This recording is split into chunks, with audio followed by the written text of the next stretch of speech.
Oh, excuse me, I have to tell you this. You are the most beautiful woman in the world. Most beautiful woman in the world. Look How at this would woman. you know? This guy doesn't even have a passport. I have a passport, and I know when I see the most beautiful woman in the world. And you ain't it. Excuse me. Asshole. What a dick. This ugly ass. I'm getting a passport soon.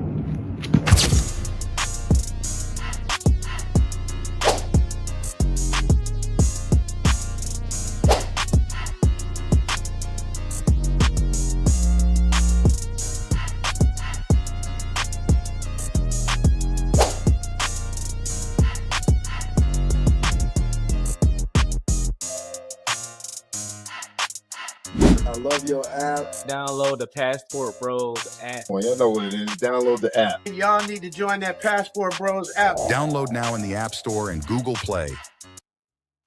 Oh, excuse me, I have to tell you this. You are the most beautiful woman. What's going on, family? We are live. Welcome, family, to another show. It is your man BMT in the building. This is the Sunday Rundown. We got a lot of stuff to cover today, man. It's been a lot going on already in the Passport Bro space in 2025. Yours truly is a little bit of a topic. I would say I went viral within the travel space for a little scuffle. I just call it a little scuffle. Shout out to my man O'Shea Duke Jackson. He did a video about it. We're gonna play a little bit of that soon.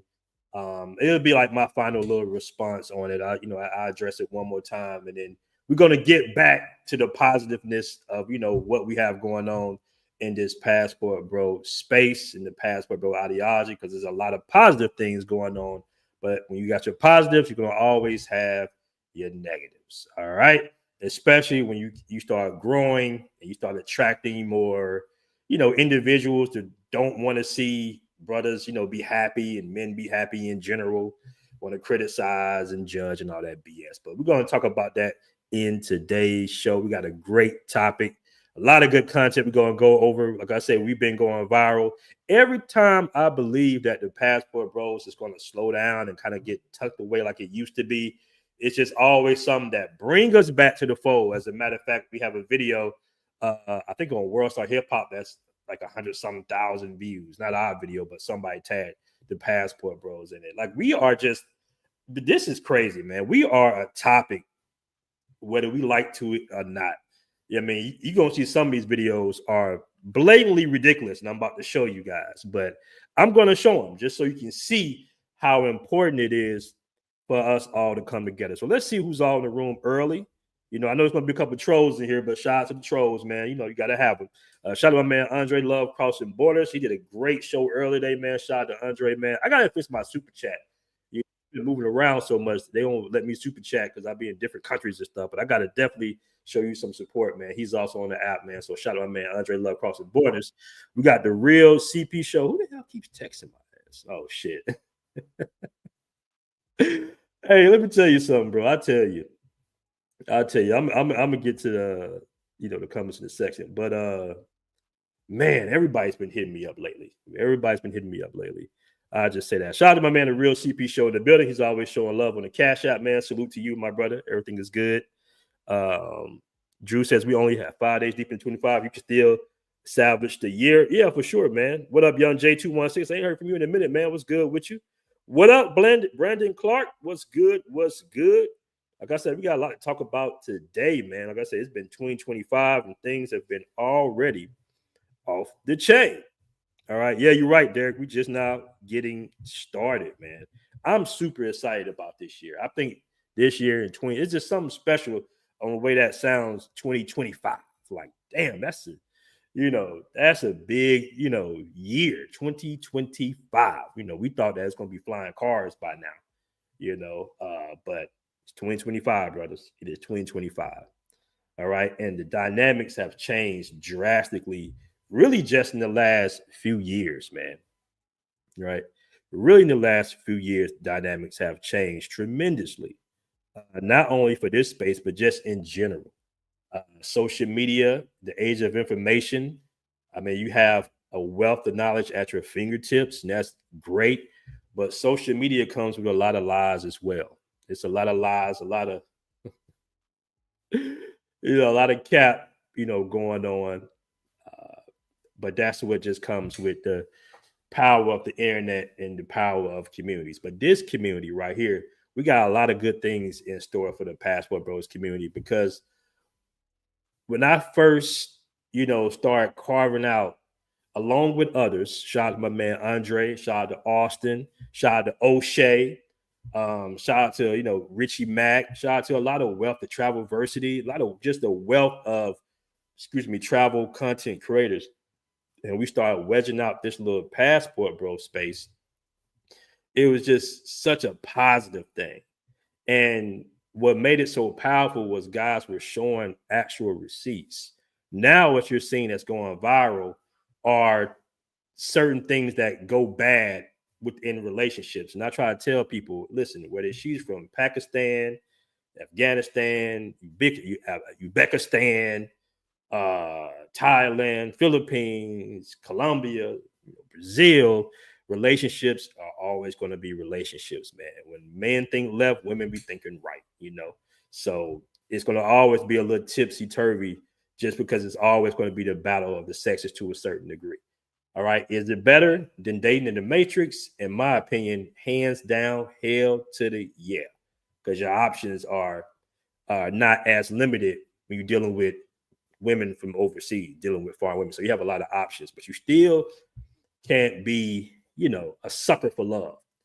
I think that personally, from what I've seen in this space, like, I noticed that every culture or every ethnicity of men have somewhat of an Achilles heel or weakness for obtaining love from a woman to a certain degree. And I totally understand that, because as men, we all want legacies, no matter if we black, white, green, or yellow.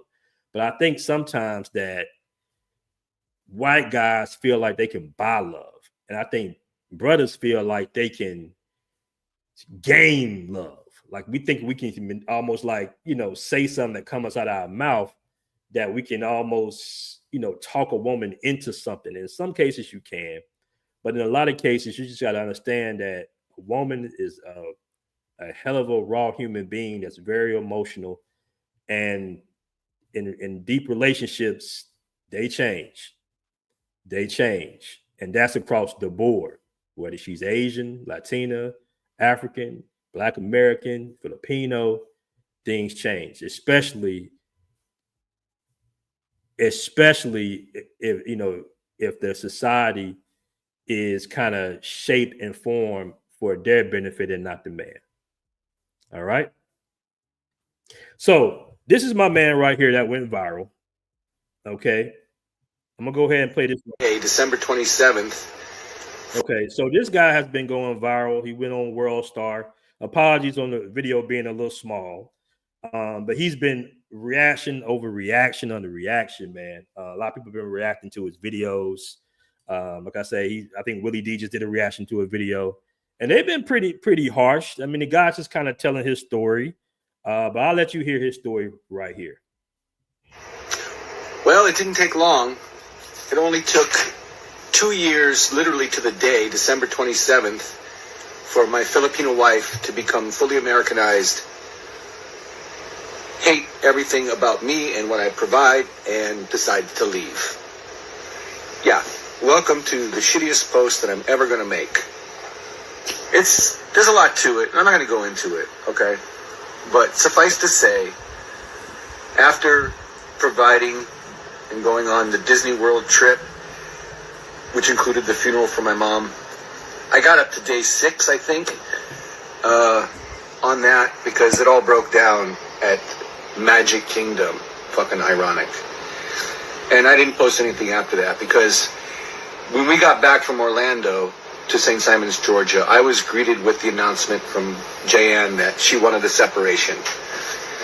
And then I discovered through text that she had been discussing this with her family and making plans to also take the children. So, that's heavy, right? That's a nuke. Yeah, when it comes from left field, and a lot of times it definitely comes from left field from guys. It be coming from left field. I know a Latina couple, and this female, this woman, she was basically divorcing her husband without him even knowing what was going on. Like the way she did it, because I consider her to be somewhat of a friend of mine. And I was kind of feeling sorry for the guy to a certain degree. Like, damn, why don't you just be straight up and just tell him? But the way she finessed it, and she sent him off to work, and she went somewhere else, and she was acting like they still was in, a marriage when she was really just doing her own thing. Like it's just crazy how like they, how some women will just have no regard for, a man's time, his finances, his, anything. They just only think about, some of them only think about themselves. And I'm going to go into my bunker. So I came downstairs in my nice 4-story mansion and just stayed by myself through Christmas Eve and through Christmas Day. And I missed Christmas with my children. That sucks. It's crazy because a lot of people are kind of like getting on him and everything, but it's just like, damn, I mean, that's of course you want to spend Christmas with the babies. You got young children. That's a big deal. My in-laws, my mother and my father-in-law, and Jayanne, they proceeded to open the presents without me.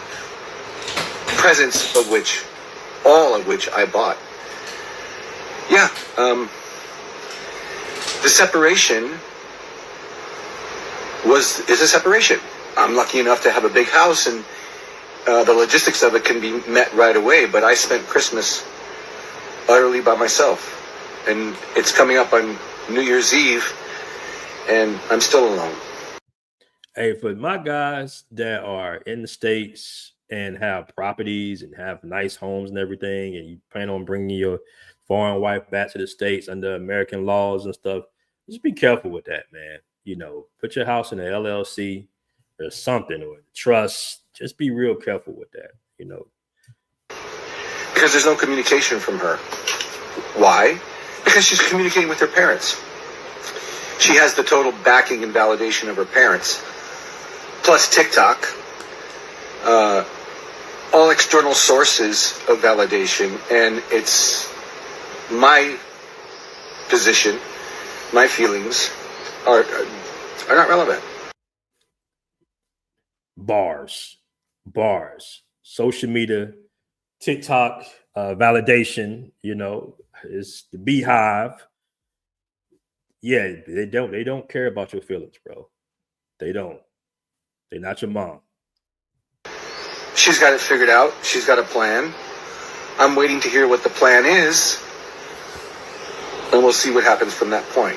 But I'm pretty, I'm at peace with what has occurred, what could occur.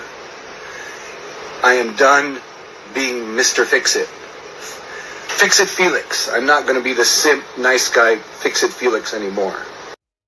So, I think it was one reviewer, I don't know if it was Willie D who said it, like, you are who you are, and, you can't help that and change that at your age. I believe when it comes to, if anything, that'll change a man, it'll be a woman.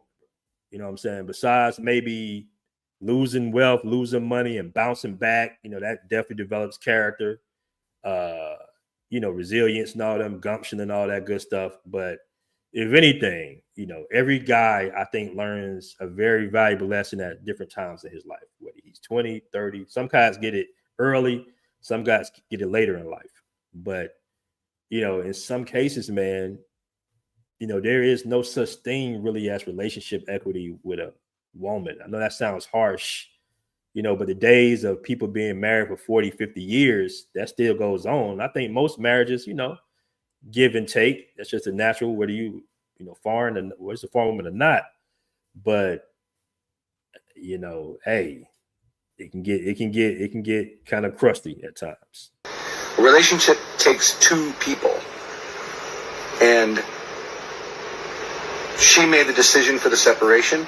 She's made the announcement and made plans with family to take our children back to the Philippines, and she's an adult. She has accountability.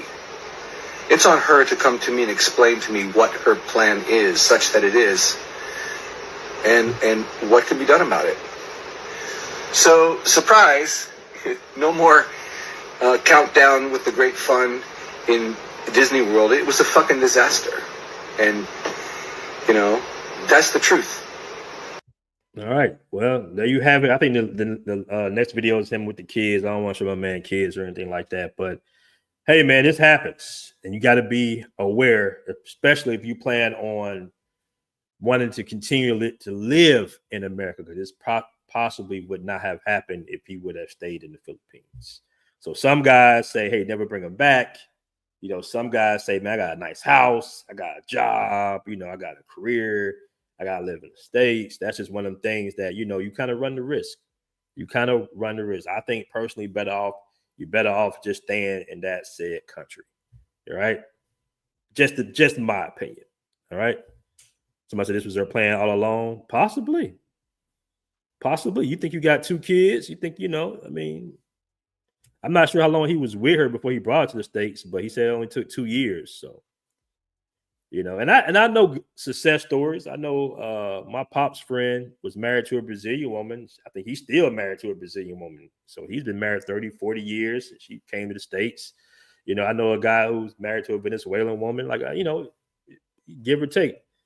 You know, definitely got to validate her. But I want to show this right here, man. Let's, you know, I want to show this one right here. Hold on. Now, some of these TikTok videos are just ridiculous, bro. Passport Bros. The title of the video was, you know, Passport Bros are infected. And it's something like this. And this is the sister that's doing, I think she's African. She's doing like reviews of TikTok videos and concerns of the Passport Bros. But this is hilarious. Now, I'm going to give you some stats. I'm going to let him say what he got to say, but I'm going to give you some stats afterwards. Hold on. I got going on in the Philippines, but according to the CDC, the Philippines has one of the highest HIV rates amongst their people than most of the world. False. Okay, so the Philippines, I just looked it up before the show. The Philippines have one of the lowest rates actually of HIV in the world at like 0.3% per 100,000. All right. So I don't know where he got his stats of or what CDC or what he Googled, but I did triple, quadruple check, and Philippines actually has a pretty low rate of HIV. Passport Bros. It's not surprising at all. It's not surprising at all. I hate when dudes do videos like that, man. You definitely got a little bit of a zestiness, and you definitely got some zesty haters of the Passport Bros. That a lot of you guys are coming back home burning. How would he know? A lot of us are coming back home burning. I'm pretty sure now. Hey, don't get me wrong. You know, I know you're a young cat out here. I ain't gonna say his name, but I think we had a nickname for him. What was his nickname? We used to call his ass Z Pill Man or Z something Z Man.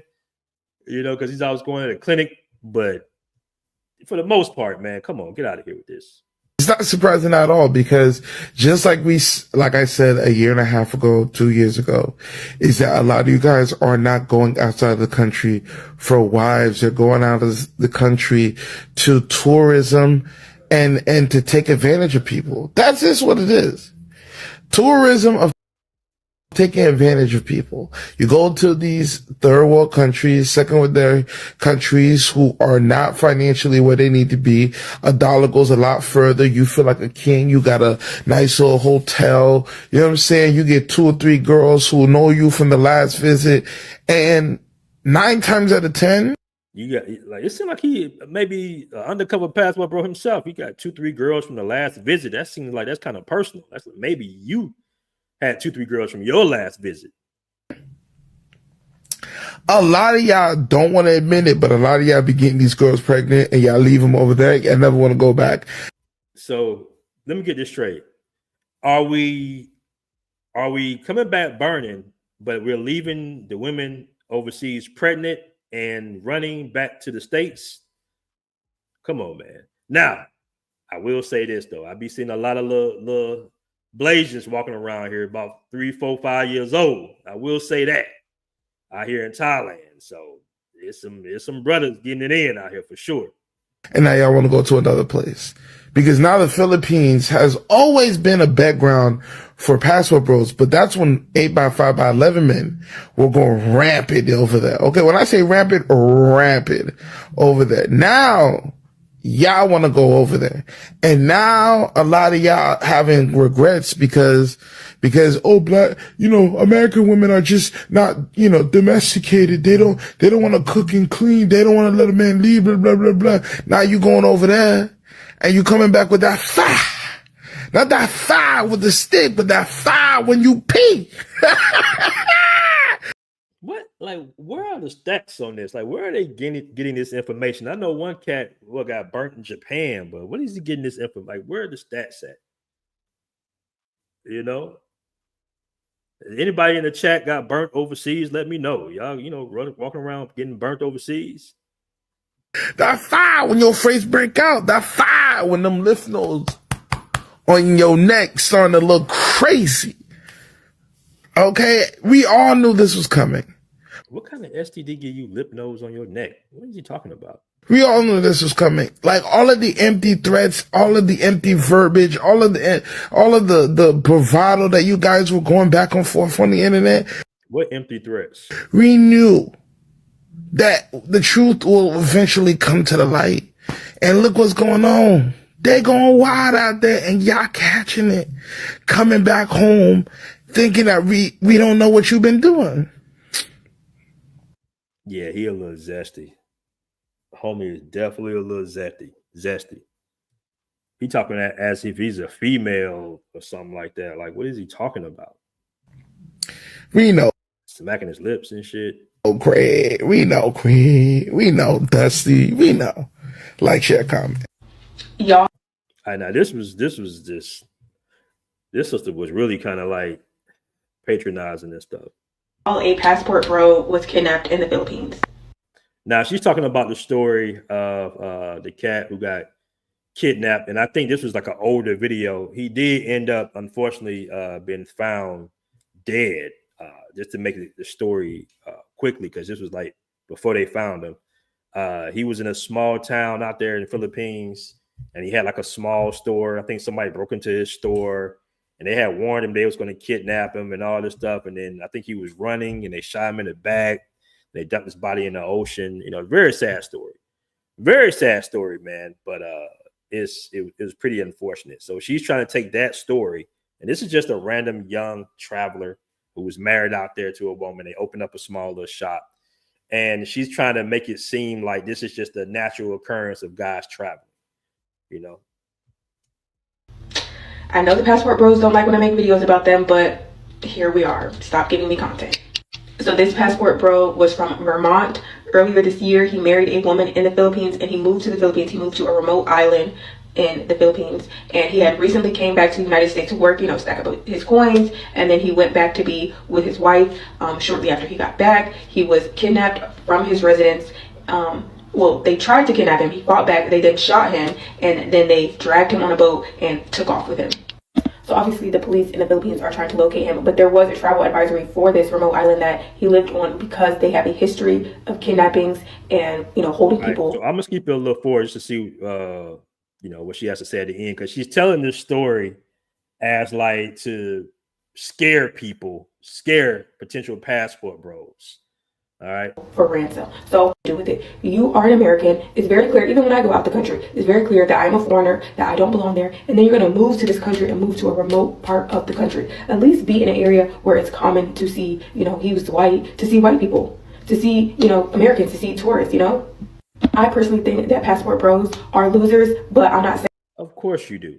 That they deserve to be kidnapped and shot and all of this. I'm not going to go that far. That's doing a little bit too much, okay? But, just be careful, because it's just like, it's a common occurrence, and I know that it's probably happening more than we know, but we only get so much information. Be careful. I know y'all don't like American women. Y'all don't have to. All right, so as you guys can see, we still are the talk of the town on TikTok. I believe most of the Passport Bro content, whether it be hate or positive, is on TikTok. Of course, we have a community on every platform, but I think TikTok is just where people just love to go ham on us. All right. I see DJ Davis. Go ahead and hit me with a hit with an email on there. All right. If you do me a favor, hit me with an email, my man. Or the tech department. Hit the tech department with an email. All right. Shout out to the Incel Factor. I believe that's with the 200 Thai baht. Okay, you out there in Thailand, man. Appreciate you. How can this dude talk when there is Houston, Texas? Right. We all know in those Democrat cities, those cities, HIV rate is pretty up there. It's pretty rampant. All right. Speaking of Thailand, shout out to you for the 200 Thai baht. All right. Speaking of Thailand, let me share this sad story, family. This was kind of sad, man. People come to Thailand and they deal with the wild animals. On most vacations, you'll see people, dealing with the elephants and the tigers. I always look at it as like a wild animal is a wild animal. This was very unfortunate for this. God damn. This is very unfortunate for this young lady. Very young. It was pretty sad. Spanish tourist gored to death while baiting elephant in Thailand Elephant Care Center. So if you guys don't know, a lot of people go to these, these spots where, the elephants are, and they might bait them or take pictures with them and everything like this. And this is basically what she was doing. And I've seen women in bikinis and I'm like, it's kind of weird to me because the water that the elephants are standing in is like pretty much dookie water. And I believe she was walking by, she was baiting the elephant, just kind of walking, and one of the elephants just basically stabbed her with her tux, and she died. So just be careful. I'm not saying you guys, can't come out here. I know a lot of guys love to take pictures with the tigers and everything like that. But a lot of these animals are drugged up. They're still wild animals, and you don't know how they're being trained or anything like that. So just be careful. I just kind of a warning. I know a lot of people like to take pictures at certain areas. I'm not gonna call no names out, but just be mindful when you maybe too comfortable around a wild animal. That was a pretty sad story, actually, man. So rest in peace to her. All right, pretty sad story there. Somebody said Houston said worrying about men that don't want you is nasty work. Facts. Revo just, I know there's a lot of people who post negatively about Passport Bros, don't do much research. A lot of time they are looking for particular narratives that support their own ideas. Very true. That is facts. We got 147 in the room. Guys, do me a favor, make sure you hit that like button, man. We just hit 27K on the subs. So we want to try to grow that bad boy to a good 30, 50 to 100. All right. So appreciate all the love, man. Shout out to my man, the Incel Factor, for the super chat as well. All right. Let me show you guys this real quick. This was kind of interesting right here. Let me know what you guys think about this right here. So this was posted in the Passport Bros app. All right. Now, usually it's guys posting about, we get different news and stuff like that, notifications, just to keep the community abreast of what's going on in these countries. But 90% of the posts is guys just kind of traveling, around the world, doing recommendations and stuff like that. So this was interesting. This was actually pretty interesting. Let me refresh that real quick. All right. So apparently this is in Bogota, Colombia, where you got this woman police officer going around, pretty much doing the police brutality. She looks kind of small, she looks like she kind of, she looks kind of good, but apparently she's been beating dudes for no reason. So you got this pretty little cute petite cop that's going around just beating up men out there in Bogota, Colombia. You guys better be careful with these Latinas, boy. She got her little job. She ain't got pissed at her dude. And she literally going around just beating up dudes. And she, That's got to be kind of crazy when you think about it. When you think you about to get pulled over or something, you're doing something wrong, and just some cute little police officer just start beating on you for no reason. But apparently, all right, they dismissed her as a patrol woman. Her name is Erica Perez, all right, who was recorded hitting the citizen with a stick in the face, who was documenting, her own video, basically. All right, so she's been doing this actually, quite a bit, apparently. She's just been going around just, beating up guys with her little police stick, and they finally fired her. All right, so just be mindful of that. Things are different. Shout out to my man, Italian Stallion against the bench. We need a live with Austin and Kenya. Yeah, for sure. I gotta holler at Austin, man. Shout out to my man Austin. So why is women beating up men funny to Americans? No, I'm not laughing about it. I just thought that was kind of that was unexpected. That's kind of unexpected for a little petite little cop with a little look to her, just to be going around just beating up random men. I think we all know what that is. I remember like being pulled over in Atlanta, and it's one thing to get pulled over, in Atlanta. You might have a white cop or something. And the crazy part is, most of the white cops are cool, but the worst cop to get pulled over in Atlanta is a LGBT sister with that short haircut. That's the absolute worst cop. She totally takes advantage. She would talk to you any type of way. She would incite you. Like, that's her claim to fame. I used to work out with one. I not work out with her, but there was one that used to go to my gym, and she had these ripped ass arms. I mean, she was like a bodybuilder arms. And she ended up, even though we knew we worked at the same gym, she never spoke to me at all. She had like a little short buzz cut. And I forgot what she pulled me over for, like a stop sign, like a rolling stop or something. It was real light. And I was like, oh shit, don't you go to my gym? And she was just like, yep, but you can't talk your way out of this. I was like, okay, give me the $15 ticket. But it's just the way she was talking to me, like she was, that'd be like the worst. So, you just gotta be careful with some of those female cops, man. All right, shout out to Urban Hunt. He says, love your work when I can catch it. Keep up the great work or providing no BS info on the traveling. Yeah, shout out, man, to you, Urban Hunt, with the $5 super chat, man. I really appreciate that. Right, Italian Stallion. You know exactly what she needs. Speaking of Medellin, our guys Passport Heavy dropped this on their Instagram right here. Now, sometimes I think, there's, when you have a big following, a big brand, I think there's like a responsibility that you have for, putting out information that, can't really, all information can be taken a certain way, but I just think it's sometimes just, ingenuous when you don't like give things context. And he posted this video right here. All right. Because I had to mute the music because they had like some crazy soundtrack. So this is right here is you're more likely to be murdered here versus Medellin, Colombia. All right.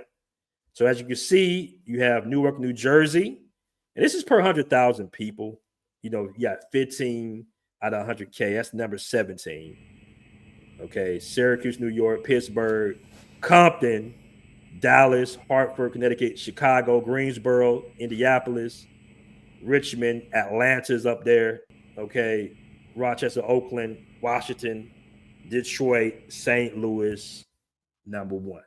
Now, the interesting thing is, man, is you got to put things in full context, all right? Like, unfortunately, Medellin is definitely important on how you move around there to be considered to be, moving around safely. But when you in these foreign countries, you are looked at as more of a target versus you being in America, knowing the language, knowing everything around you, knowing the tough neighborhoods, knowing what to look out for. It's just a big difference. Like, you don't have a target on your back in these cities, more than most of the case. Like in Atlanta, I don't know how it is now. I haven't been there in a while, but I know you got to kind of go look for trouble. Most things in Atlanta, you're going to get your car broken into or something like that. You don't really, you got to kind of look for it. So it's just, people say things like that without getting context. Listen, it was a guy that just got murdered out there not too long ago. It was a young lady that got murdered out there as well. We all know that happens, but just in general, you got to be careful. They just caught a woman that had killed like 6 dudes. He had drugged 6 dudes to death out there. All right. So, just be mindful of that when people put up these little stats and everything to make it seem like, just come on out here. Just put it all in full context. Put it all in full context before you just go out there. Somebody said the Passport Bros are crashing out, chasing overseas. We got 161 in the room, guys. Appreciate it. Make sure you hit that like button. So we're going to address the elephant in the room. I know some of you guys have looked at the Raise and Raise show, shout out to Raise. So this video,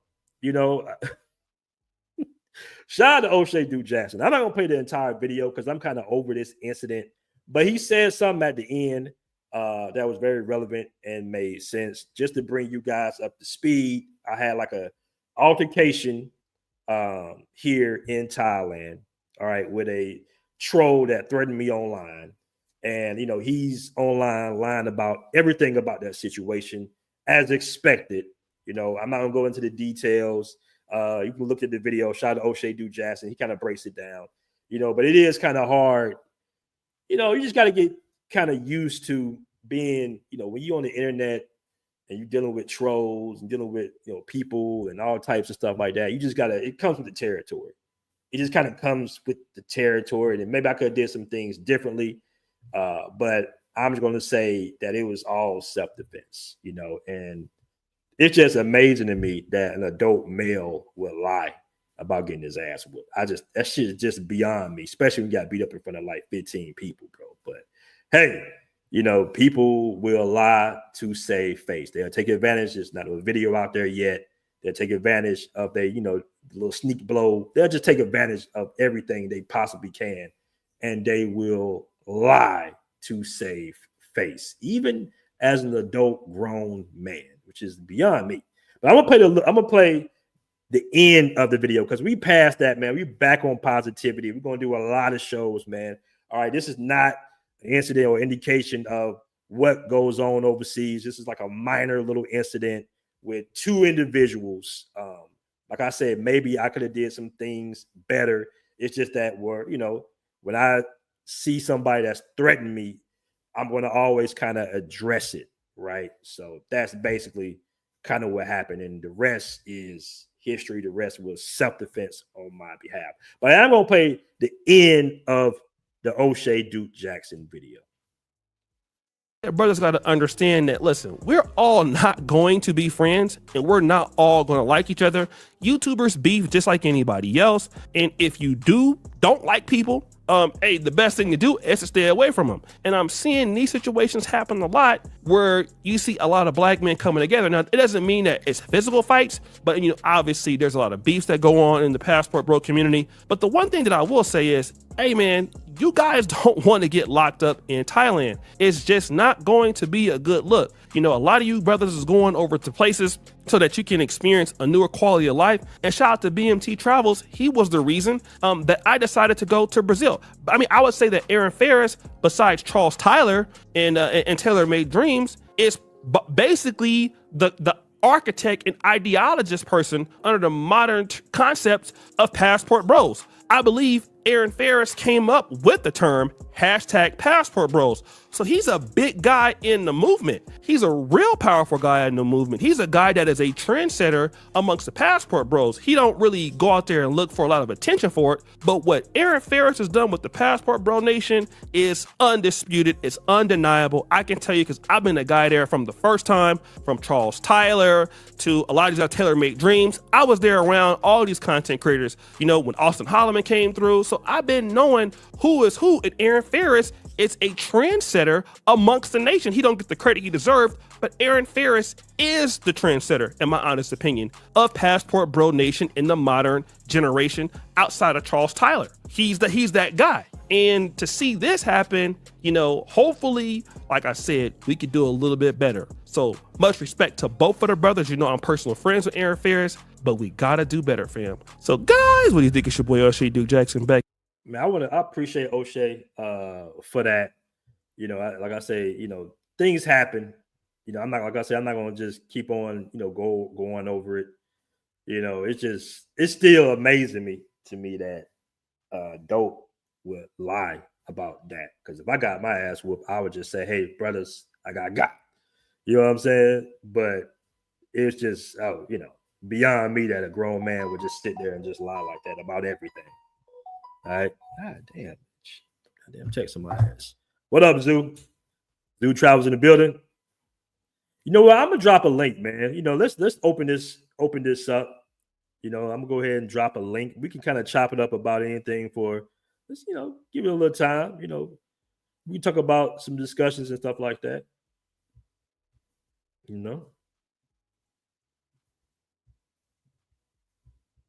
Somebody said black people beef too much over nothing. Tom, whoever, excuse not even a good one.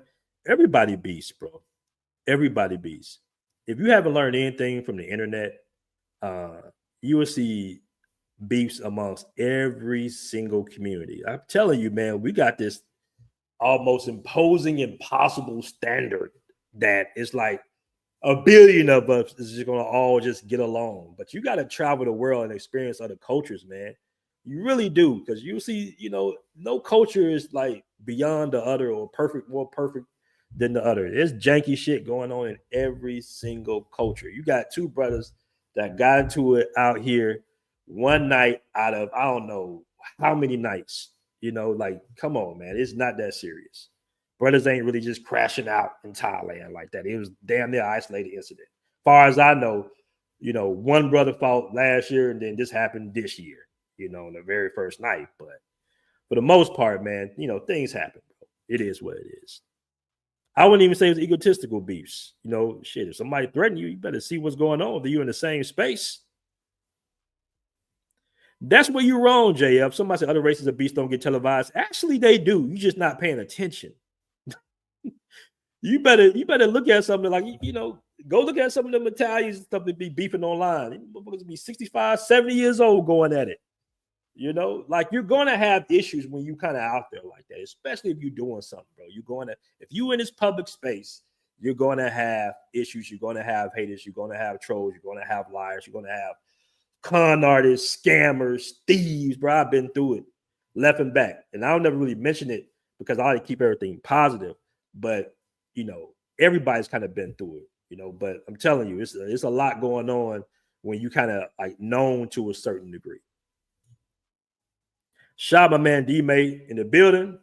Good hooping with you. Keep your head up, bro. Yeah, for sure, D-May. For sure. Shout out to my man D-May.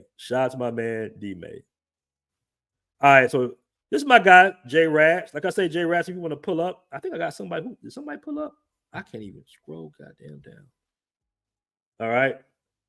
Let me go ahead and read the super chat, and I'm going to bring my man Matt Ramsey on. J Rad says, why are these guys going halfway around the world to start beefs? These trolls or haters definitely need to be publicly called out for their hateration. Yeah, for sure. Like, I'm all good with the trolling, family. It's just when people start making threats and, in the same space, sometimes, you just got to kind of see what's going on, fam. All right, I want to give a shout out to my man, The Real CP Show. He sent me a cash out, man. I really appreciate that, bro. I got my stuff notified now, so I got you, CP. All right, let me go ahead and bring on Matt Ramsey and Love Cross the Bars, my man Andre. What's going on, family? Gentlemen. What's up, Aaron? How you? What's good? BMT, man, I like what you said when you just first start the show, when you said that you're going to start everything off in a positive light, giving positive stories for the Passport Bro movement, because I said the same thing that I'm going to do for the rest of the year, because as I was researching, and as you could tell, as you come across negative stories, you come across so many positive stories of Passport Bros videos that don't get a chance to see the light of day. So I'm going to what I'm purposely doing this year is going to be like you plan on doing, interviewing some of the positive stories that are out there, because there's a lot of them that they never get a chance to get that exposure that maybe you and I might get. Exactly, man. Like, you got brothers like the owner of Culture Lounge out here. Like, you got brothers owning businesses overseas. That's big, in my opinion. Like, for the most part, I would say just stuff is like 90% positive, man. But the negativity, like my man Richie Mack say, is the bad news always travels fast and it goes up to the cream quickly. True. It goes up quickly, man. But it is what it is. What up, Matt? What's going on with you, brother? You on mute.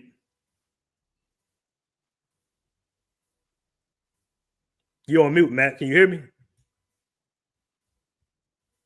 Okay, I don't think Matt can hear me. What's right up? now. What's up, BMT? What's up, Andre? Good to see you guys. Happy New Year's, everyone. Feliz Navidad, man. Happy holidays. Happy holidays. How's it going? Good, man. Yo, Good. out here in Rio.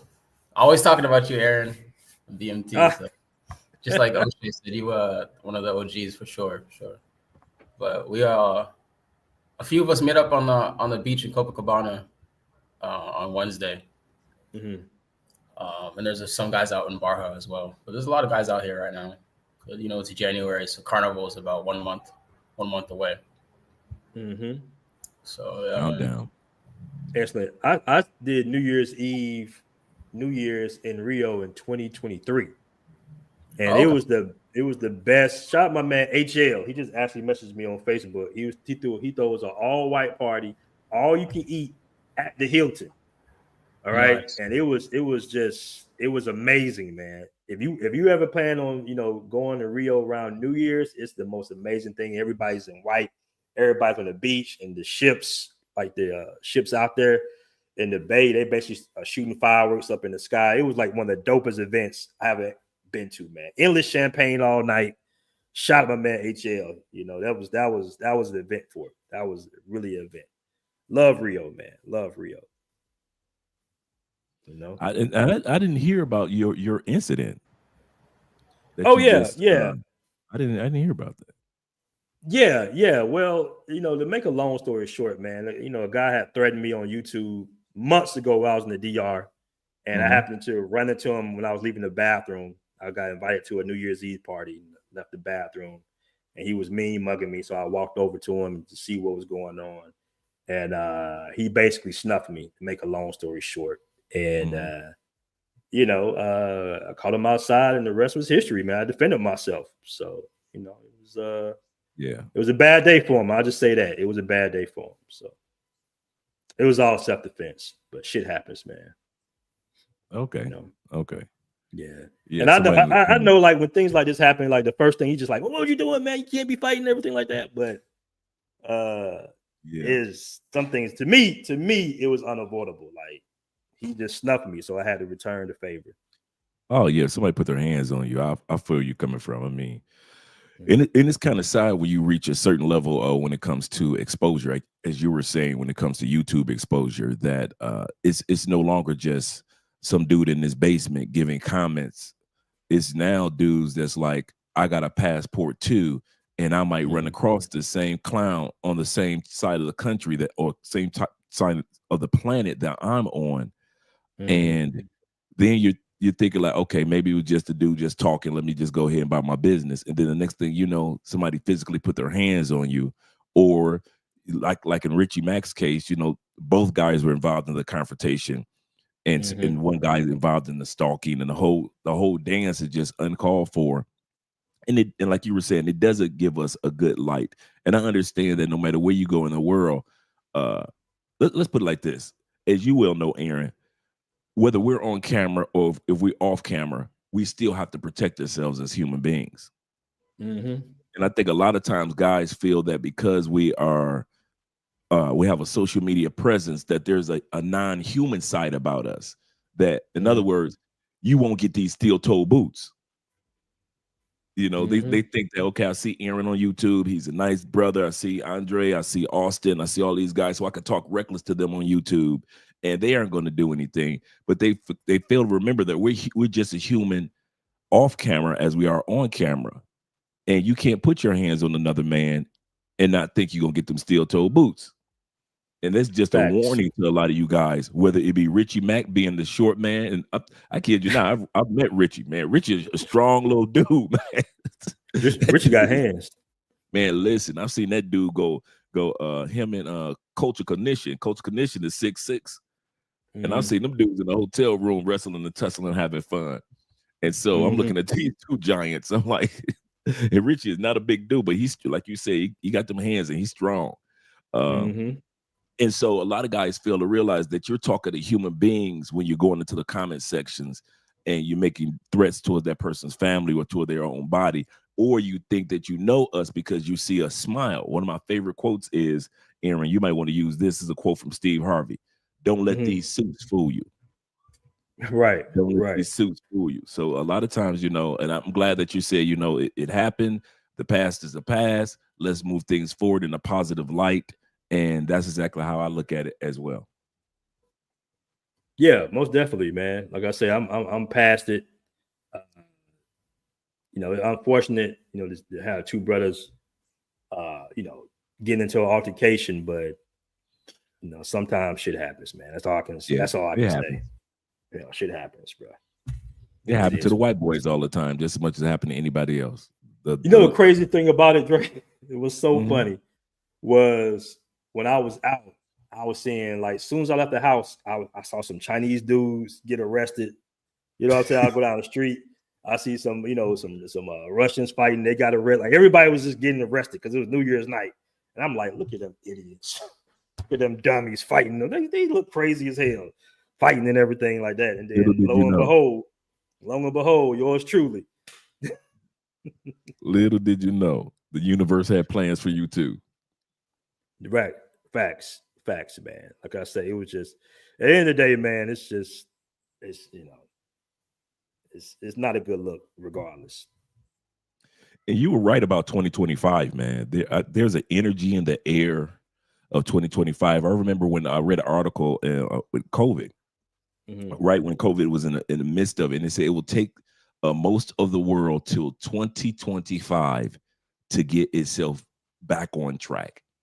And so when I was hearing people being upset in 2021, 2023, and that article stayed in the back of my mind regarding 2025, that the world will start to, you know, economically, people start making more money than ever before. And then doors are open. You're seeing what's going on with cryptocurrency and other projects. You're seeing Guyana blowing up. And so investment opportunities out there. You see a lot of brothers that are buying Airbnbs, and now brothers are even buying hotels in Cartagena and other parts of the world, and other business ventures that are taking place. So you're 1,000% correct. I'm going to say this as a motivator to a lot of us passport bros. Aaron saying 2025, and I'm telling you about this article, is not coincidental. Brothers, take advantage of your 2025. I've got 4 books coming out. If you got a book coming out, do that in 2025. If you got courses, if you've got, if you're taking a IT class or cloud engineering class, make sure you get your certifications 2025. Make this the year that so much positive things happen in the Passport Bro movement in 2025 that it overshadows the limited amount of negative press that comes out, because the negative press is going to happen. They're going to use anybody on a reality show and say that's a passport bro, even though that's a reality show. They'll use any incident that a person that's 80 years old and never say anything about being a passport bro, but if something happens to them when it comes to their American girlfriend that they brought to the States, they're going to put it under the label of passport bro.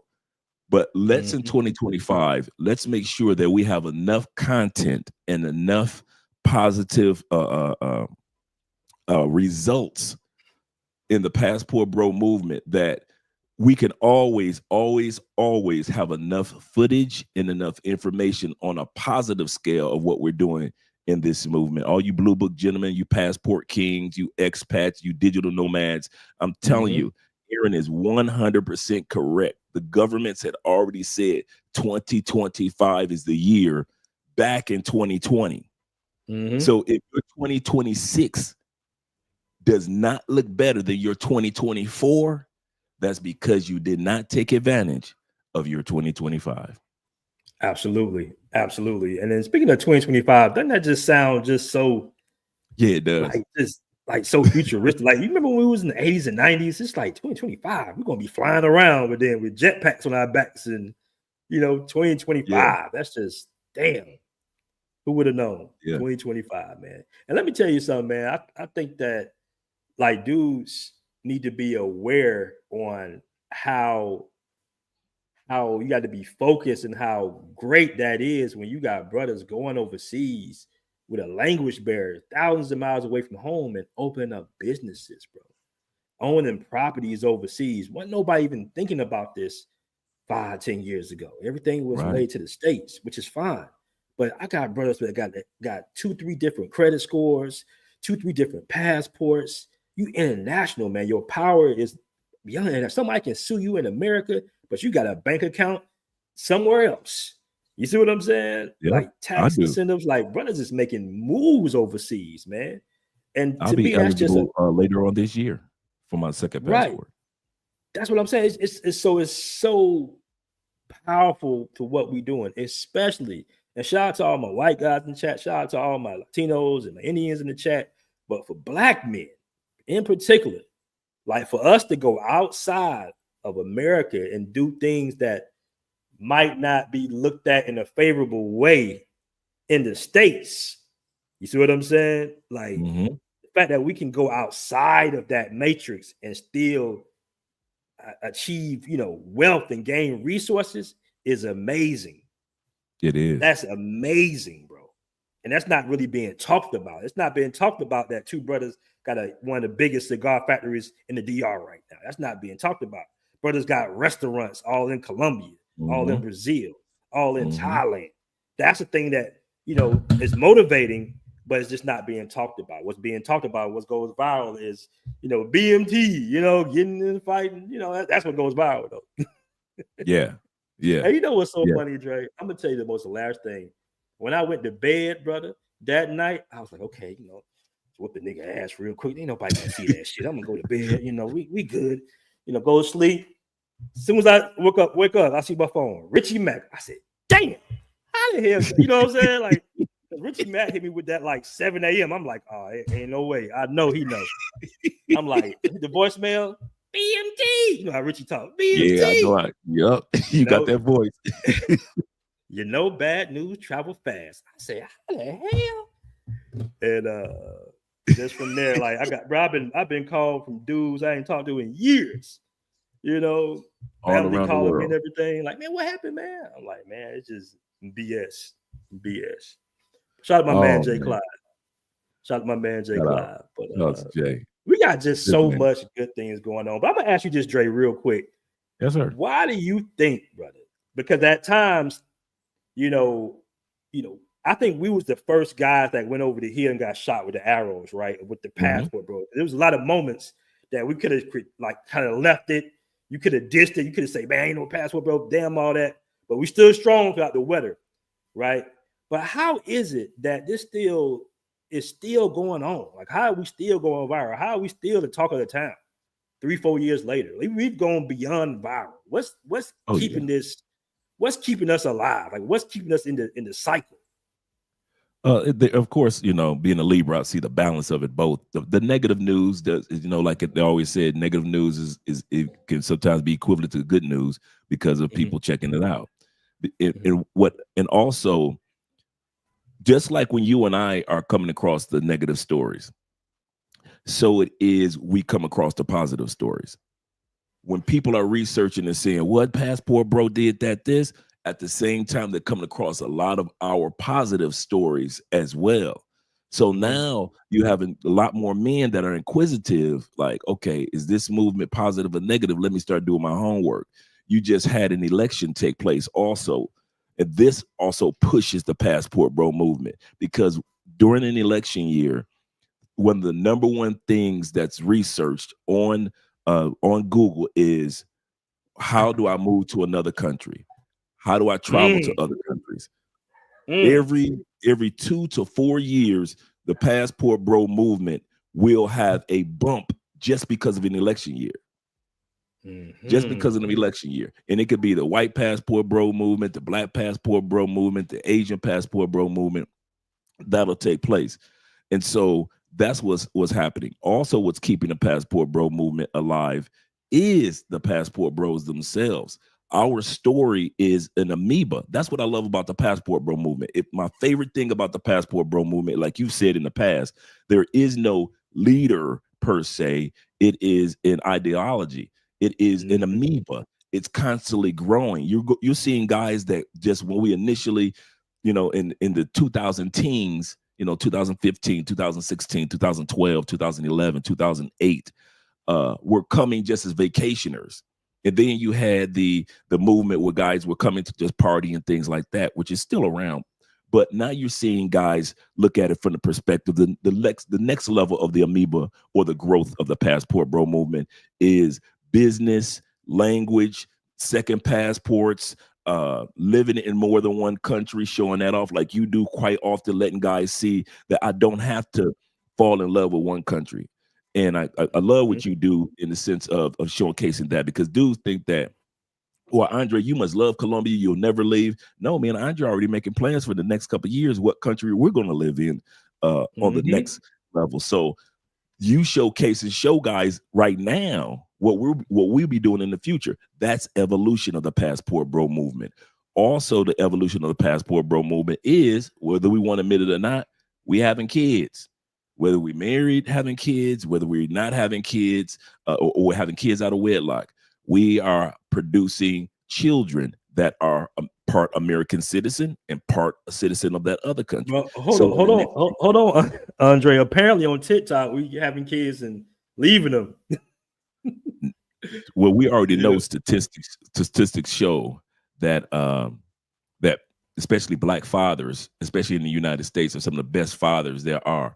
And I know so many men that don't get the opportunity to walk in their fatherhood in the States because of issues with the baby mama, that they are excited, such as the Taylor Made Dreams and other guys that have children in other countries. And they're excited that that mother in that other country is letting them be the dad that they wanted to be to their original kid in the States.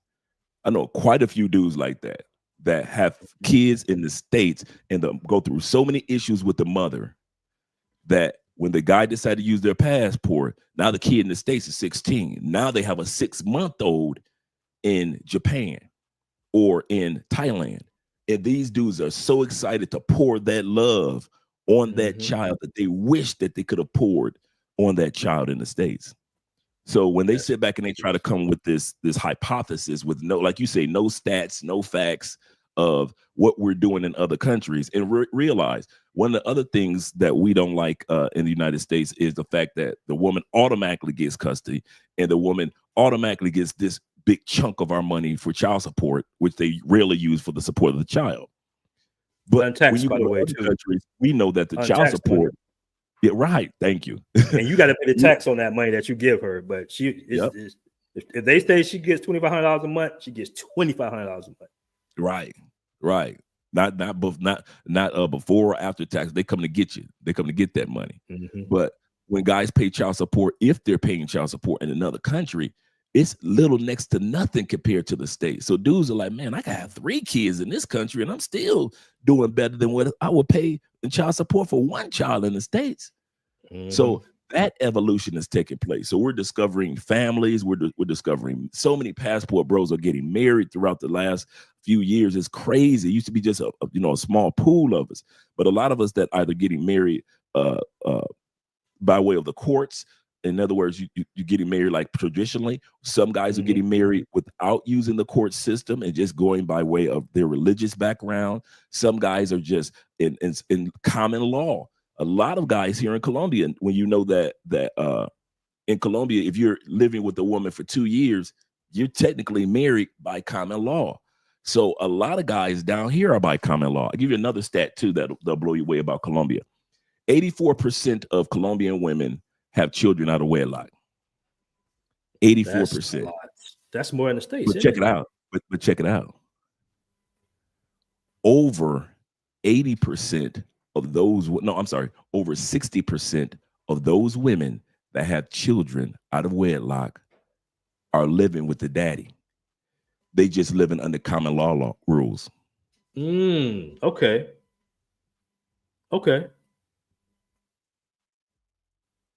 Did I lose the audio? Can y'all hear Dre? Oh, there we go. I think went out for a second. Yeah, I can hear you now. Yeah, that 84%, yes, is high, but most of those women are in a relationship, a long-term relationship with the father in-house in Colombia. Is not as common as in the States to see, and you know this with Colombians, you'll always see the father or the uncles or some male figure in that child's house. But we in the United States, we only see the 84%, but the stats show, and I looked it up a couple weeks ago, the stats show that almost 60% of that 84%, most of them are in the house with the dads. So kids are being raised with their fathers in Colombia. We're picking up on that as we travel as passport bros. We're loving, in other words, we're learning fatherhood not only from how the US, Canada, or UK taught us, but the other evolution of passport bro movement. We're learning manhood, how it is on a global basis. We're learning relationships, how it is on a global basis. And we're learning fatherhood, how it looks on a global basis, and not just how the US or UK or the West defined it for us. Facts. All facts. I want to give a shout out to 3-Man Podcast, to our super chat, man. I really appreciate that. It says, let the dummies crash out in 2025. And we got my man Ronan in the building. I'm surprised I ain't got cussed out by Ronan yet. Shout out to my man Ronan.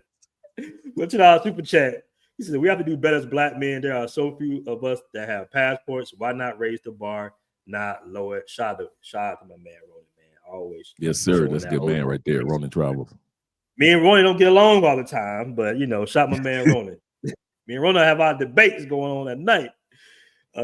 Shout out to Itini, Brazil, with the 40 mil Colombian pesos, man. I really appreciate that. Since the Passport Bros movement will thrive, we will transition to business and property owners. We need to put our dollars together and support each other's businesses. I'm telling you. True. I'm telling you. Like in my little neighborhood, man, and I see the Europeans, they got this little expat economy, right? Because everybody Thailand is different. Thailand is not like the DR.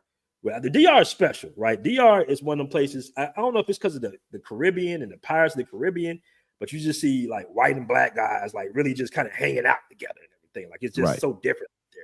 But in Thailand, it's just like Russians stay with Russians, you know what I'm saying? Indians stay over here with the Indians. Black dudes kind of be all over the place, but we kind of have our own little businesses that we kind of frequent too.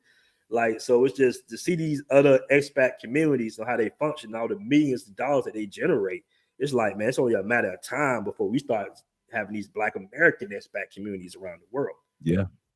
You know what I'm saying? Because, people love Thailand, people love Brazil, people love Colombia. And it's just that, America is just on this. I love our country, but it's just like, it seemed like something just kind of got zapped out of us for good after COVID. You know what I mean? Like that culture. I like how you worded that. I like how you worded that. Like just zap, like everything is like different in America now. Like nobody going to clubs no more. Nobody's really it just ain't the same. Stuff ain't hitting the same no more. Socializing. Man, Atlanta used to be popping back in the early 2000s, man. I'm talking about popping, Dre. Like we should just ride around downtown like aimlessly, brother, just riding around everything. Those days it's just like, man, ain't going nowhere. And that's how inflation is just off the radar right now, bro. Yeah.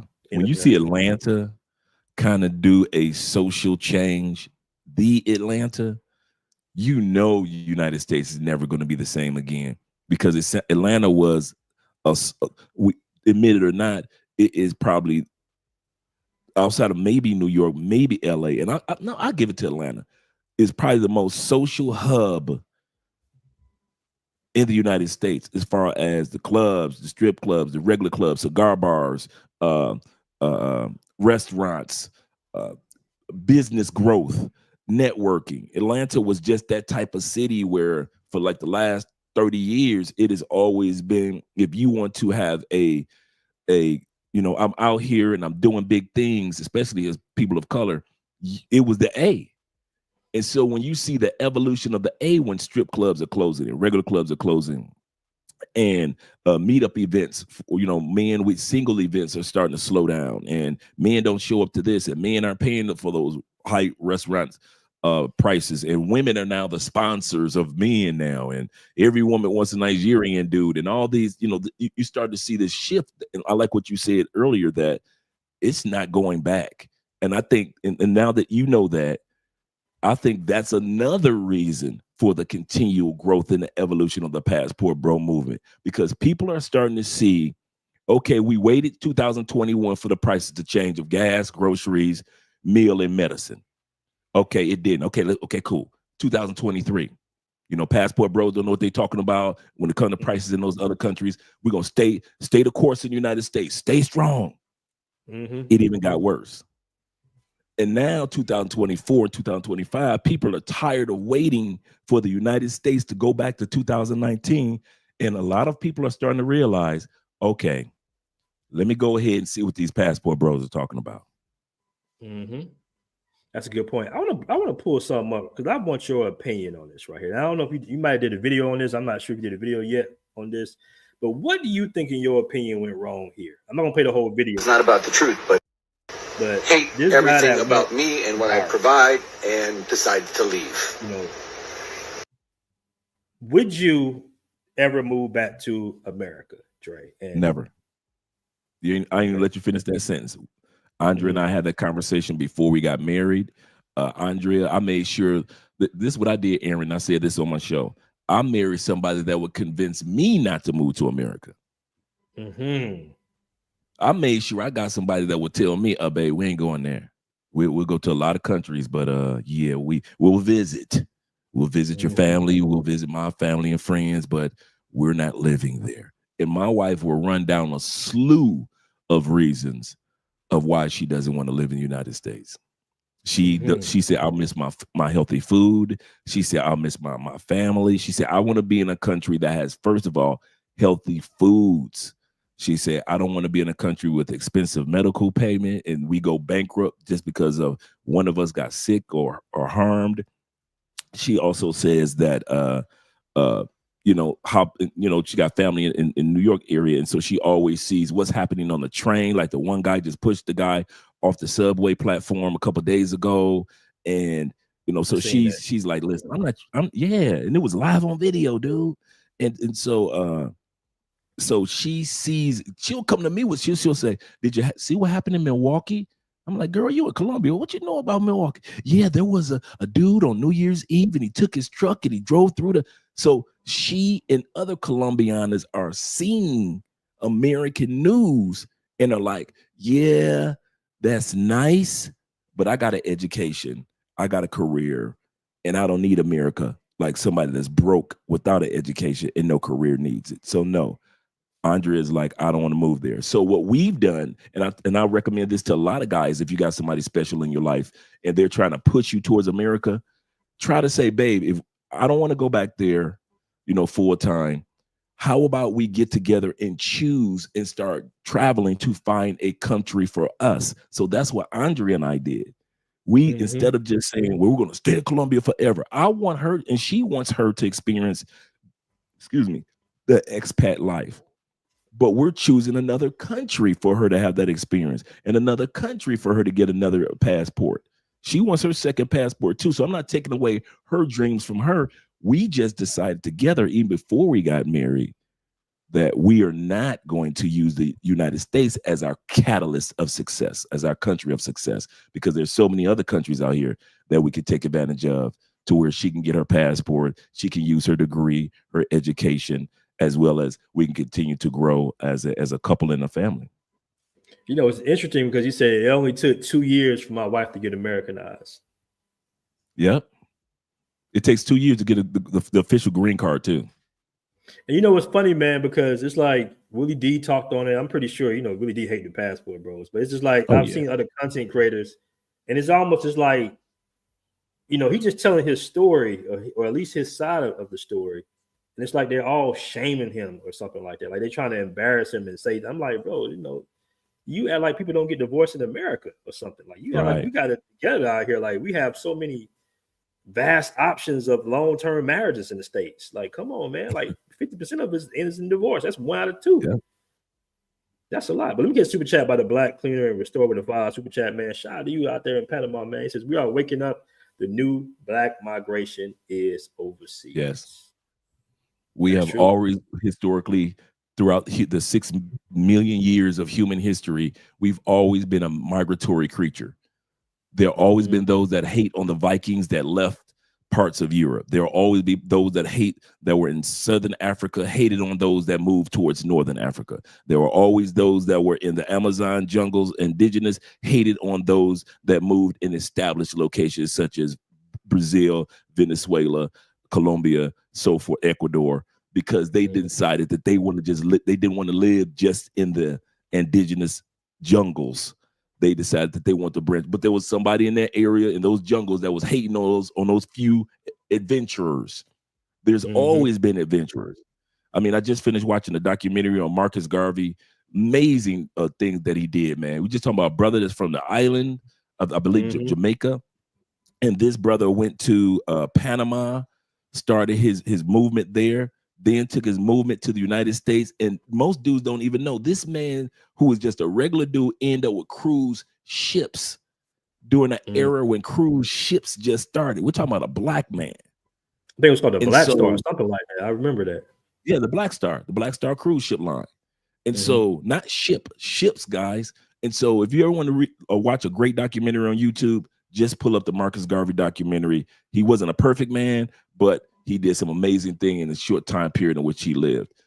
Our point is that migration of human beings has always happened, and there have always been those that hated on the migrators. You just read throughout human history, there's always been those that hated on the migrators. So it is what it is. It's a part of being a passport bro, blue book gentleman, expat, passport king. It's all a part of the movement. That you're going to have some people that don't understand what we're doing, but we're doing what humans have always done for over 6 million years. We're not doing anything new. And so I'm going to stop with this quote.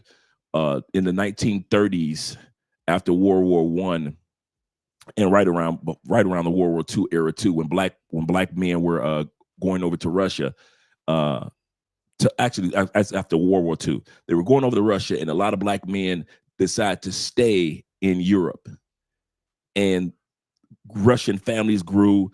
Black men in Russia became political figures long before they did in the United States. And one of the questions that one of the Russian prime ministers had was this. One of the statements he made, he said, "I'm surprised that more black people didn't stay in Europe." He said, because when they went back to the United States after World War II, it was so bad. He said, "I'm just surprised that they were so programmed to stay in that madness that they didn't come back or even just stay in Europe in masses and flourish in masses that the way that they could have after World War II. Many of our soldiers just went back to the States, but many stayed and flourished in great ways in Europe."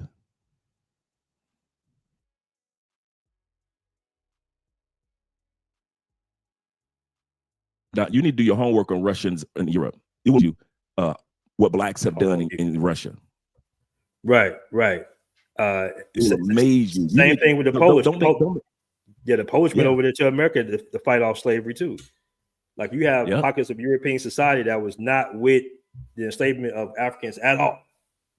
Correct. You know, so that's good. Same thing with Russia. You know, Russia invited blacks over and everything during the war and everything. So you're absolutely right. You know, it's a big, beautiful world out here, man. I'm just happy guys getting their passports, traveling the world, having different experiences. It's really important, man. It's very, very important, man, especially for a man just to observe other cultures. That's why when I see somebody in the chat be like, "Y'all black people messing up everything, you gonna mess it up for me." No, I'm just like, bro, we're not messing up nothing for nobody. You know, things were like this before we even started. And there's still not a lot of us traveling. It's still less than 3% of us even traveling the world. I mean, now that might have changed because of passport bros, because now guys are getting their passports and everything like that. But whether you love it or hate it, things are changing, things are going more global, and you better get ready. With AI, you better get ready, bro. Things are going to change massively in the next 3 to 5 years, and you better have a game plan. If you want to keep paying $2,000 a month for rent, hey, more power to you. But you better have a game plan in the next 5 years for sure. Absolutely. That's a great point. That's a great point because it's going to change. The opportunity is going to be there for somebody, whether we take advantage of it or not. We could have stayed in the States, Aaron, and we could have been some of them brothers that complained about the white man travel, the Asian man travel. We could have did that. But fortunately, many of us, shout out to everybody in the chat as well, we did take advantage of travel and to see what's on the other side. Shout out to Charles Tyler, and Taylor Made Dreams and yourself and all the other brothers that have laid the foundation of for the Passport Bro movement. I think one of the things that I really love about you, Aaron, I'm gonna give you your flowers for 2025. One of the things I love about you, brother, is this: you don't carry yourself on camera or off camera as if you really realize how much you are impacting the Black community in a positive way. Man, I've read a headline that reminded me of you. A guy said this. He said, I think I wrote it down too, and it reminded me of you. He said, lazy people do little work and think they should be winning. Winners do a lot of work and still worry that they're behind or being lazy. Facts. Lazy people do a lot of work and think they should be winning. Winners do a lot of work. I mean, lazy people do little work and think they should be winning. Winners do a lot of work and still worry that they're being lazy. You remind me of a guy that feels like you remind me of as if you just started today, that same energy, that same drive, that same let's go get it. We can do this together, guys. Come on, let's go for it. We're just starting the race. Don't think we've at the finish line yet. You come with that energy on camera and off camera. And that's one of the things that I appreciate about you, brother. I really, really do. I just want to let you know that is for 2025 coming into the new year, that there are some brothers such as myself that gleam off of all that you and others are accomplishing in this genre. Yeah, for sure, man. You had a lot to do with this space too. I remember looking at your content when I was in Brazil. Money Matters TV and everything. I was like, "Yo, this brother got it. He got it going on good, man. Got it going on good." Shout out to Elham 14. The cost of living in the U.S. is so expensive. You really need a good game plan. That's for sure. That's for sure. I never thought that I would see a day where brothers were having to rent rooms in Atlanta. Atlanta has always known to be kind of like a cheap place to live and like a fly place to live. But things is changing, man. Shout out to the Black Cleaner Restorer once again with the 5 super chat, man. I really appreciate that. My brother, he says, Passport Bros are pioneers. As the saying goes, pioneers get slaughtered, settlers prosper. We are laying the groundwork to settle. Those are all That's a facts. good way of putting it. Those are all facts. All right. Finding love in Dominican Republic with $10 super chat, man. I really appreciate that. And you're trying to find love across. What was it? Andre, your channel was finding love, was crossing borders. Right. I thought it was like a similar name there. But there are pros and cons of living and migrating overseas as Passport Bros. You have to emphasize and make it clear to BMT, unfair justice system against the so-called rich foreigner, DR especially. I mean, yeah, that's I mean, you gotta take the good with the bad, brother. I mean, ain't no perfect society, man. I've gotten somewhat shaken down by police in the DR for like 300 pesos or something, like $10 or something. But I wouldn't even say shaken down. It was just like, hey man, can you buy me some water or something? I'm like, yeah, you go ahead. So I understand that. I've heard some stories out there, but listen, I really get pulled over by foreign cops than American cops. I'm just gonna say that. Oh yeah, I drive around here and all day long. I don't have to worry about when the chariots are riding behind me that they're coming to harass me. And I was telling somebody the other day that 3 times that I've been pulled over, one was for a ticket, but they were giving everybody a ticket. It was like cars lined up down the street. It was kind of like one of those quota type of moments. And the other 3 times they stopped me, it was they were doing a fundraiser for children's wheelchairs, to get wheelchairs for children. So the police officers, if you had a nice truck or vehicle, they only were pulling over the nice vehicles. And so they had police officers lined up and just was asking people, could you donate for this or donate for that towards children's getting either regular wheelchairs or electric wheelchairs. Oh, you didn't get pulled over by her, did you? She was going around. I heard about. I don't know what bitterness she going through. I don't know what man hurt her heart, but now she lost her job. That's what's funny to me, just because she's cute. I'm like, damn, she just whooping dudes' ass. I know, right? I know, when she take that helmet off, his long flowing hair going down. You can tell by her, man, she them cops in Colombia be fine as hell, boy. They do, don't they, bruh?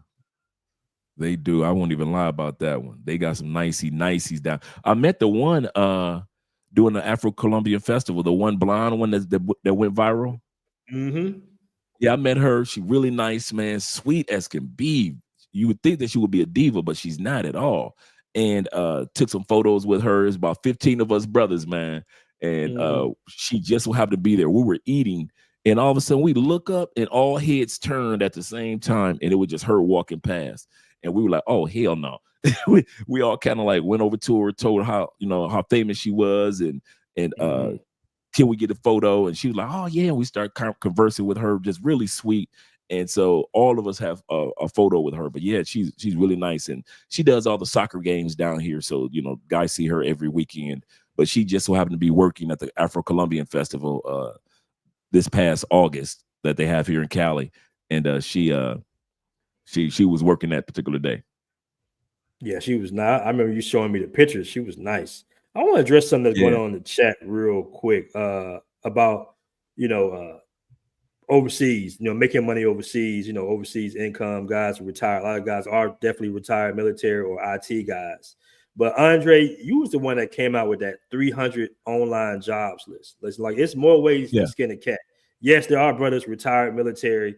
They living it up, man, with that, the benefits and everything like that. But you also got guys that have regular online jobs and make good money doing it as well. Do you want to explain something about your 300 jobs list that you created? Because you updated it recently, right?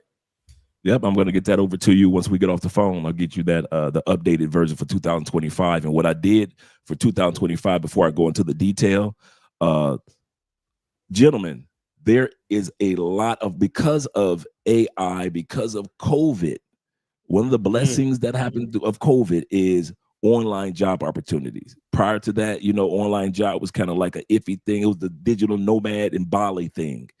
And then COVID, because the world had to go indoors, showcased and showed the companies, I can save a lot of money on infrastructure and electricity and everything else if I just have my workers work from home.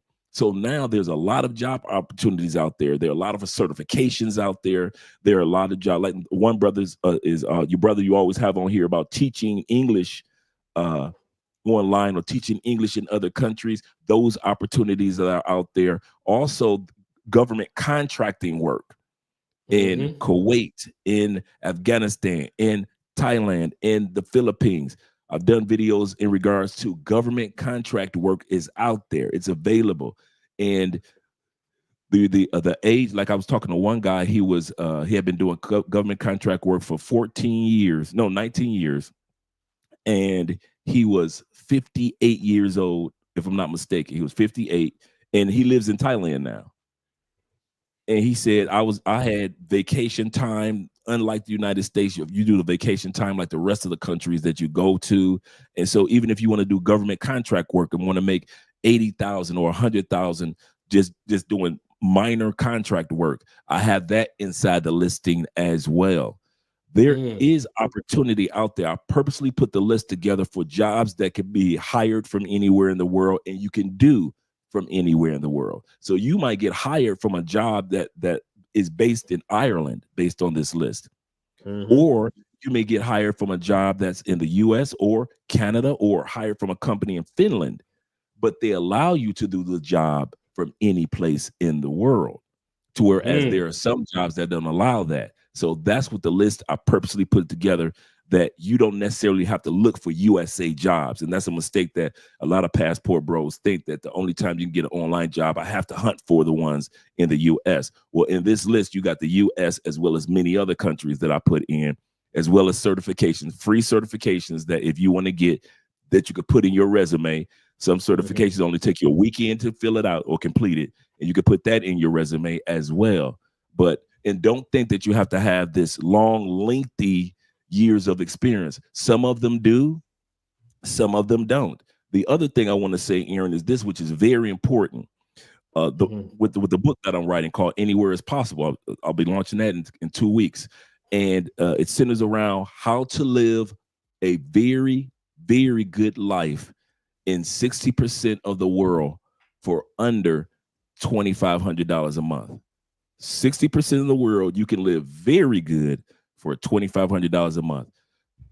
One of the ways that you know here in Colombia, Colombians only make less than $500 a month. 2,500 is 5 times the amount that people in DR, Brazil, we looked it up the other day. I'm gonna send you that chart too. Brazil, most of South America, most of the Caribbeans, you make at least Philippines, you make at least 5 times the amount per month. You can live very comfortably in 60% of the world. So the reason why I brought that up was not just the book, but also brought it up to let you guys know, if you see a job offer and that job brings you in, let's say you're starting $3,000 a month, don't shun that job.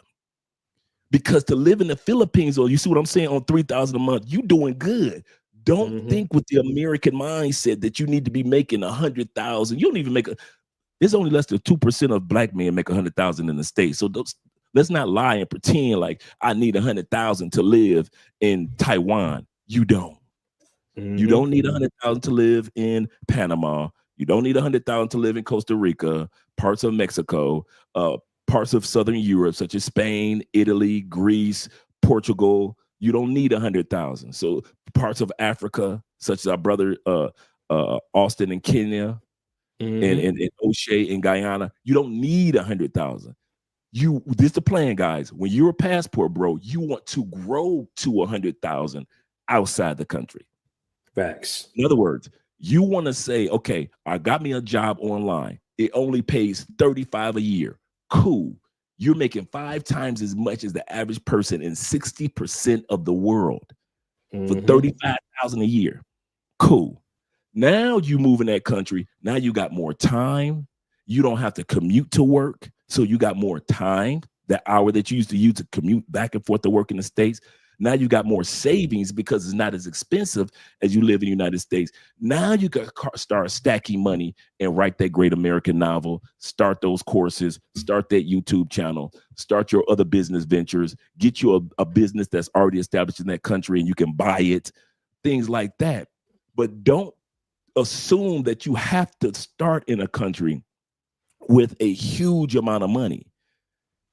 And that's one of the biggest, being in the Reddit expat groups on Reddit, I see one of the biggest problems that people have as Americans, especially white Americans, assuming that you have to have this huge pool of money coming in every month to survive. $2,500 a month will not only give you enough money to pay your bills, you'll also have money for emergencies.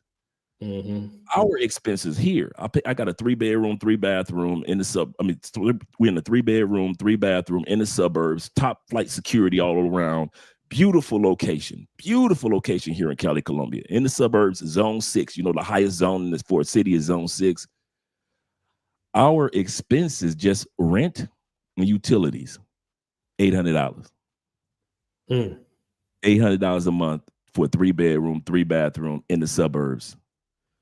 When you got security on one side, great building, great locations, just everything is wonderful. Gym is in walking distance.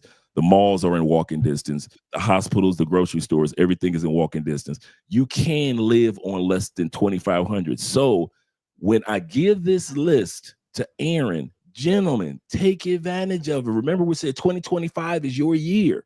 Take advantage of it. Don't let it be like, oh, well, Aaron said he got this. Okay, let me not. I might email Aaron. No, email the brother, because you never know that foundation of making at least $2,500 a month, where it will get you to. Dude, in 5 years, Andre and I went from $400 a month that we were bringing in from YouTube, $2,500. Back in 2019, we were only making $400 a month. Now, I had money put to the side, and I had my little online job. We took that and fast forwarded, and then I looked back last year, we had crossed the $500,000 threshold. I could not have accomplished that in America. in the United States. It would have been too much money and time spent on the economic expectations and expenses of America to have time to create a viable consulting, digital products, YouTube channels, and all those things. I just wouldn't have had the time to really buckle down and do it like I really wanted to, as well as taking care of your health, going to the gym and going for a walk, and then living with healthy foods. Right. So take advantage of this list that I'm going to be getting over to Aaron. Like I said, I'm going to get over to you the list of the jobs, and I'm going to get over to you that they just came off this chart of South America and how much the average person in each country makes per month. And it's crazy, dude, that you see, man, I really don't need that much money to be in Brazil and live a good life in Brazil. And it's all centered around living a good life. You know, it's funny because people would talk about like the gringo tax, but I was explaining to my little Dominican friend because she was mad that I had my laptop went out, and she was like, I can't believe you paid $100 to for that. It should have only been this amount of money. I'm like, do you know how much this would have cost me in America? It would have been like $1,000. So even if he taxed me double, I still came out better than being in the States. Let your MacBook go out in the States and see how much you got to pay. and I like what one brother said earlier, Aaron, and that's true. A MacBook. I still got my MacBook too, just because I was able to get it repaired here in Colombia. But it wasn't even crazy expensive. No, not at all. Not at all. And Daniel says this. He said, I'm literally laughing how poor people are in Colombia. I'm literally laughing at the fact that you don't know that every country has rich and vibrant groups of individuals. Yeah, Daniel been hating the whole time, man. I got a little light troll. Yeah. It will amaze you how people have money off the books in these countries, and they are living good. Dude, I'll be up in them small Pablos or small towns, and you see Ford F-150s, the latest 2024 Toyota trucks or SUVs. You see Lexus trucks, man. I know in them small towns, I'll be seeing them farmers rolling BMW this, rolling Mercedes truck that. Man, you guys that think Colombia is poor, it's the poor Colombians that you hang out with. See, a lot of times we think that our sphere is the sphere that, whether we do that in the States, we think that the Black experience is everybody's experience. It's not necessarily everybody's experience. It's just that you only hang out with Black people and you don't know anybody else. Same thing when you go to other countries. You hang out with average $200 a month money-making people in these countries. So you assume that the majority of the country is broke. But I'm here to tell you, among some of the people that I hang out with, some of these doctors, lawyers, attorneys, and people that my wife knows, these people are far. Some of these business owners, somebody own all these businesses that we're driving past. A lot of these are husbands and wives that started off from the beginning, just like many of us expats are doing in other countries. And I kid you not, man, off the books, man, Colombians got money. Oh yeah, we can bring that dance music in too. And every country, and DR is the same way. You assume that the average bear that you see in DR, that's what everybody is making. Dude, Andre and I saw, and we visited so many mansions. We went to we were in Playa, and we went to this area that was full of mansions. And one guy just invited us into his house. He said, "What are you guys doing?" He's from the States. He said, "Come on in." And he showed us his mansion and his house, and it was really nice. He said, "Well, the mayor lives right around the corner," and da da da da. He was just a regular country dude. He wasn't a racist white boy and nothing that. And his wife came home. She was just finishing her class for law school, so she was about to graduate in like a few months. So she was just finishing off some of her term papers and things like that. There are people that are successful in every country, and there are people that are unsuccessful in every country. It is our job to gravitate towards the successful people that will open up doors. Once again, guys, like it's often said, if you are the smartest person in the room, you need to find another room. Facts. If you're the person that got the most money among the people that you see in DR, the most people in Colombia, the most people in Brazil that hang out with you, and you got the most money, or your boys do, You need to find you another crew to hang out with. You should not always be the one with the most money among the people that you deal with, or the most money among the people that's in your cell phone. That's all facts. All facts. Very, very important. Well, before we go, man, I almost forgot to play this little part. I want to give a shout out to my personal assistant out there in Venezuela. She sent me some footage. Check this footage out, Andre. So this is actually called Atacora Beach, and it just goes to show you how dope, Venezuela is. I know people hear a lot about Venezuela, but maybe in the next few years, you just never know. It might be the next big tourist location. It just was. I told her I was going to show this during the show. Where we at? Right here. Right there. And this is a beach about an hour away from that desert. It's a desert in Venezuela as well. A lot of people don't know exactly what you're talking about.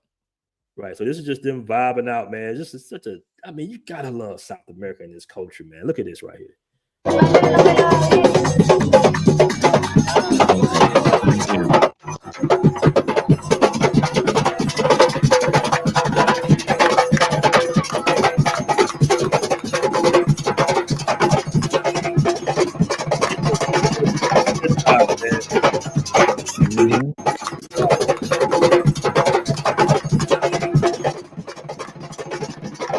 Yeah, people out having fun, enjoying life.